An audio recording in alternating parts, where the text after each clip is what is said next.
سالانہ ٹیک start ups conference کا انعقاد national arrow space science and technology park میں کیا گیا۔ کانفرنس میں نئے آئیڈیاز شیئر کرنے کے ساتھ ساتھ آئی ٹی سیکٹر کو فروغ دینے کے لیے ٹیکسز کے خاتمے پر بھی زور دیا گیا۔ تفصیلات دیکھیے اس رپورٹ میں۔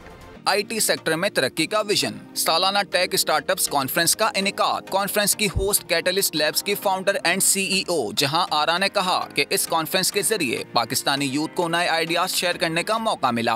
آج کا تو ایونٹ بہت اچھا رہا، آپ نے خود دیکھا ہوگا، بہت انرجی ہے۔ تقریباً 520 لوگ آئے اور اسٹارٹ اپس آپس میں جو سیکھ رہے ہیں، جو باتیں کر رہے ہیں، جو اسپیکرز آئے ہمارے مختلف شہروں سے، انہوں نے کہا کہ ہم نے کبھی ایسی کانفرنس میں حصہ نہیں لیا ہے۔ کانفرنس میں شرکا نے بھی مختلف اسٹارٹ اپس اور اپنے بزنس کے حوالے سے نئے رجحانات پر روشنی ڈالی۔ لنچ ڈی کے ایونٹ کے تھرو پاکستان میں تمام ینگسٹرز کو پتہ چلتا ہے کہ کیا کیا بزنس اپرچونیٹیز ہے، ٹیک کے اندر اپرچونیٹیز ہے۔ It's a great place to network, learn from each other. یہ جو اس طرح کے جو ایونٹس ہوتے ہیں، ان کا جو مین مقصد ہے وہ یہی ہے کہ ہم نیٹ ورکنگ کریں، جو ہمارے سینئرز ہیں ان سے ہم سیکھیں۔ سو ہمارا جو پروگرام ہے it's available for all universities in Pakistan.